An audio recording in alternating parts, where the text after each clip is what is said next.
My grandfather didn't raise his voice when he exposed the one secret everyone else at the table needed me to never learn. He simply set down his fork, opened his laptop, and asked Ellen, "Did you get the email about your trust fund?" The first 10 seconds were a blur of clattering silverware and stunned breathing. My mother froze. My sister stared at her plate, and I felt something inside me tilt like the floor had shifted, because I didn't even know I had a trust fund. And what my grandfather showed me next didn't just change dinner, it changed the story of my entire life. My name is Ellen Hale, and for most of my life I thought being the quiet one made everything easier. When you grow up in a house where your sister's victories are displayed like trophies and your own needs are treated like background noise, you learn to shrink yourself down. You learn to speak softly to take up less space to survive by not asking for too much. My mother used to say, "Don't make things complicated, Ellen," in the same tone other parents use to say goodnight. I believed her, for years. That's why sitting at my grandfather's Thanksgiving table, hearing the words trust fund, felt like someone had reached back into my childhood and snapped every memory in half. Trust fund mine. It was ridiculous. I grew up counting every dollar working weekends at the grocery store, sewing up the sleeves of thrift store sweaters, asking my mom if we had anything saved for college, only to hear the same answer: "We're doing our best. Money is tight." But money was never tight. For Marissa, my older sister, got dance lessons, summer programs, a new car at 17, and somehow it all made sense. Back then, she was the star, the one everyone expected to shine. I convinced myself it was fine that I simply didn't need as much. Grandpa Arthur was the exception. He never treated me like an afterthought. He remembered my favorite books, asked about my job at the college, showed up to my graduation even when my parents said traffic was too heavy to make it. But even he had never said a word about a trust fund, not once. So when he asked that question across the dinner table, I wasn't just confused, I was embarrassed. The kind of embarrassment that curls up behind your ribs and whispers that maybe you're the only one at the table who doesn't understand the joke. My mother's face didn't help. She didn't look at me. She looked at Grandpa sharp and warning, as if willing him to shut the laptop before I saw anything else. My father kept cutting his turkey even though no one was eating, and my sister lifted her glass to her lips but didn't drink. Every tiny movement felt rehearsed, coordinated, as if they all knew something I didn't. And maybe they did, because the truth hit me before the laptop even turned all the way around. Someone in that room had been making decisions about my finances, my opportunities, my future. Someone had been rewriting the story of my life while I was busy trying not to cause trouble. And if I was right, then this wasn't just a misunderstanding. It was 10 years of silence, built on top of one very deliberate lie. Grandpa didn't rush when he turned the laptop toward me. His fingers moved slowly, deliberately, like he wanted to give everyone at the table a chance to stop him if they dared. No one did. The screen tilted and the glow washed over the plates, the candles, my mother's tightening jaw. I leaned forward. My heart thudded hard enough that I could hear it in my ears. Rows of emails came into focus, subject lines repeating the same words over and over again. Annual trust statement, beneficiary notice, contact confirmation, 10 years of messages, 10 years of updates, 10 years of information that should have gone to me, but none of them had. For a moment, I thought there had to be another explanation. Maybe the bank had the wrong address, maybe there was another Ellen Hale, maybe this was some bizarre administrative mix-up. My mind scrambled for anything that let me believe my mother was right when she whispered, "That can't be right," as if she were the one blindsided. But then I clicked the sender address, and what came up stopped every desperate excuse cold, because the contact email listed wasn't mine. It never had been. It was a variation of my mother's, an address she used for financial accounts, one I recognized from old household bills she handled alone. My stomach dropped. Why would this be going to your email? I asked, not accusing, just trying to breathe through the sudden collapse of everything I thought I understood. My mother didn't blink. "I don't know, Ellen. Banks make mistakes all the time." But Grandpa didn't look away from her. "They don't make this kind," he said quietly.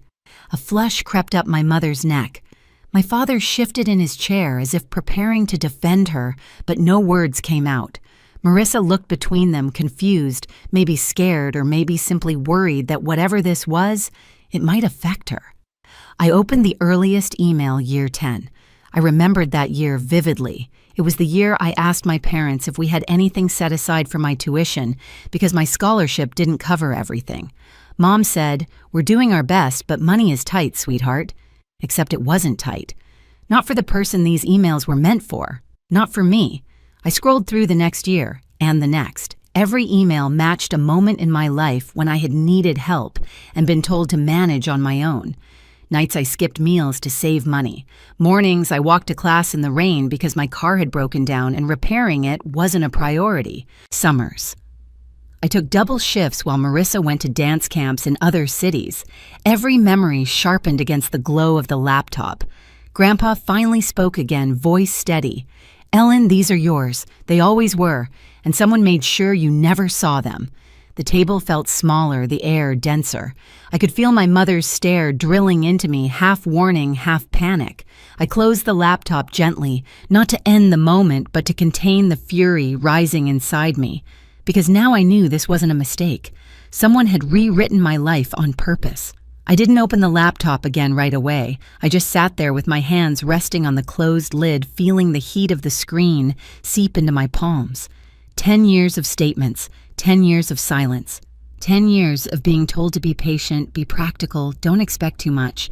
And all along, the help I begged for had already existed. Under my name, hidden in plain sight. My chest tightened as memories returned in sharp, humiliating flashes. The night freshman year when my card declined at the bookstore and I pretended I forgot to transfer money. The winter break I worked overtime to afford rent while Marissa posted pictures from a week-long dance intensive funded by my parents. The afternoons I cried quietly in the bathroom stall at work because I didn't know how I was going to pay for another set of textbooks. And every time I asked Mom if we had anything saved, she'd smile like she pitied me. "Life's expensive, Ellen. We just have to make do." No. She had made sure I made do. Across the table, Mom finally straightened her back, trying to regain control. "We're not jumping to conclusions," she said, as if this entire situation were some emotional tantrum I was throwing. "Ellen doesn't know how these things work. Finances are complicated." The words stung more than they should have. I'd heard that tone my whole life, condescending, dismissive, the way someone talks to a child who keeps wandering where they don't belong. But Grandpa wasn't having it. "Elaine," he said slowly, "explain why her address was replaced with yours." Her eyes flicked toward my father, quick and sharp, like she was signaling him to intervene. He shifted but didn't speak. So she tried again. "I managed the household paperwork. If something needed updating, I probably handled it by mistake." A mistake. For 10 years, year after year, statement after statement, every email routed to her inbox. Someone might believe that, but not me. Not anymore. I stood up, pushing my chair back a few inches. The legs scraped the hardwood floor, slicing through the silence. "If it was a mistake," I said quietly, "then why was I the only one in this family who didn't know I had a trust fund? Why did I struggle while Marissa—" "Don't drag your sister into this," Mom snapped, her voice breaking for the first time. Marissa shrank into herself, eyes wide. I kept my voice calm. "I'm not dragging her into anything. I'm just asking why someone made sure I never knew what was mine." For the first time all evening, my mother had no quick answer.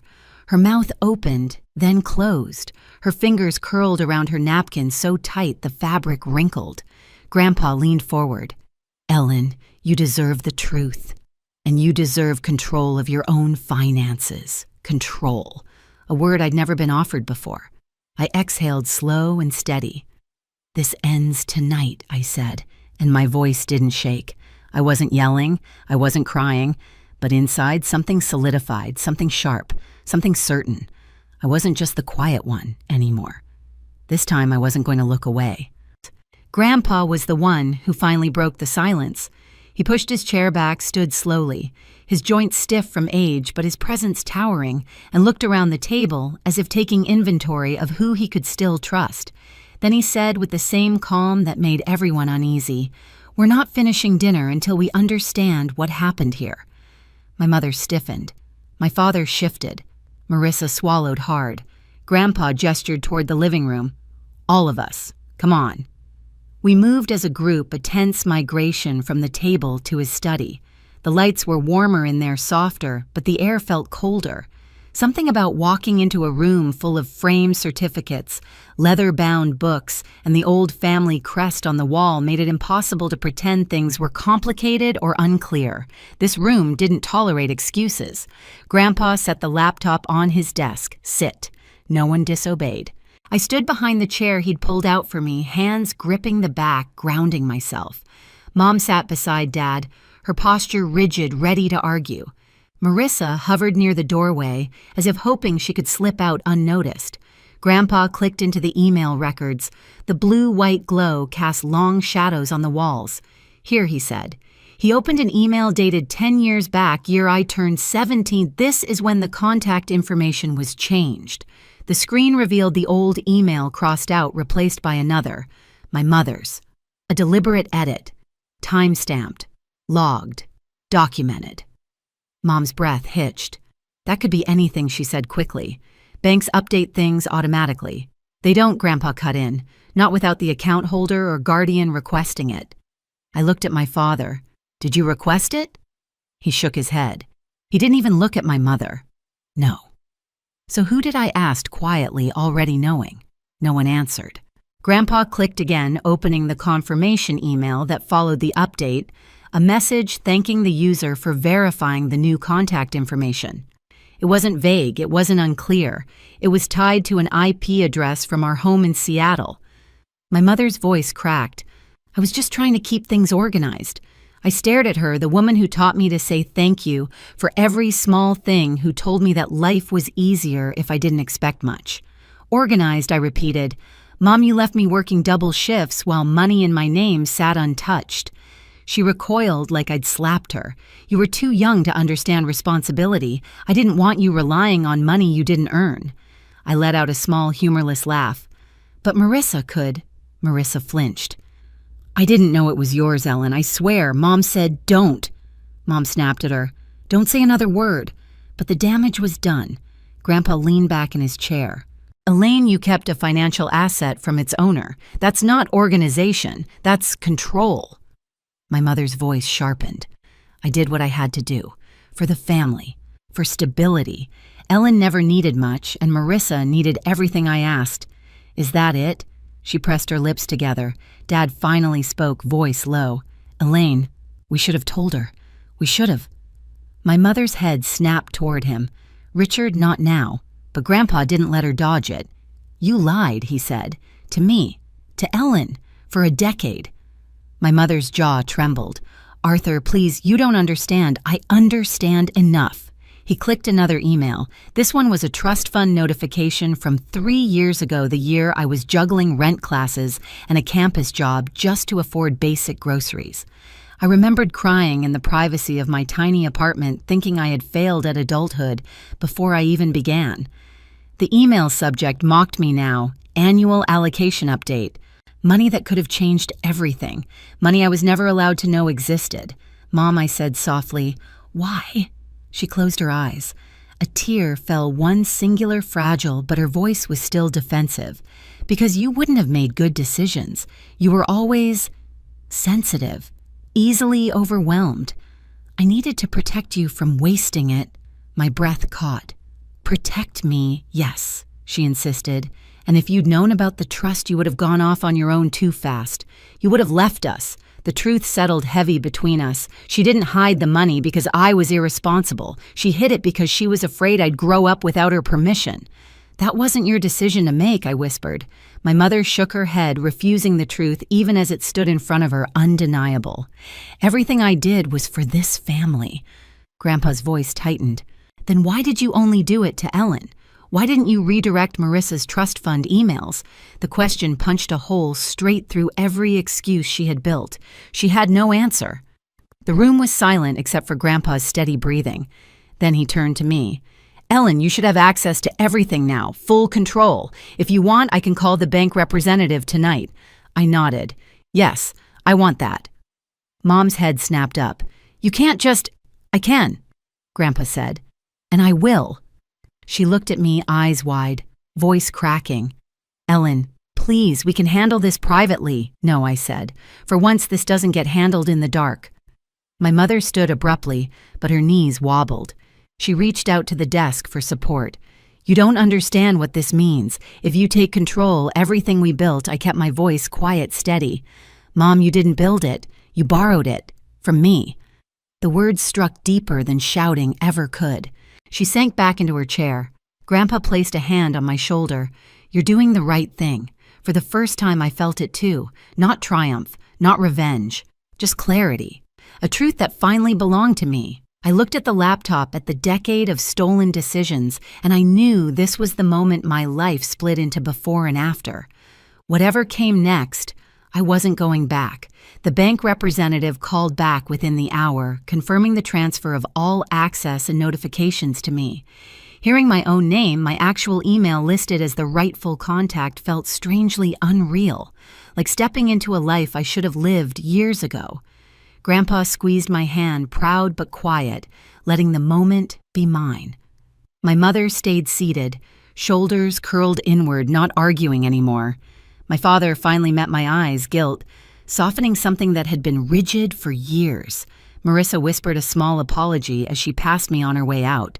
Later in the calm, after everyone left, I sat alone in Grandpa's study, scrolling through the newly restored notifications.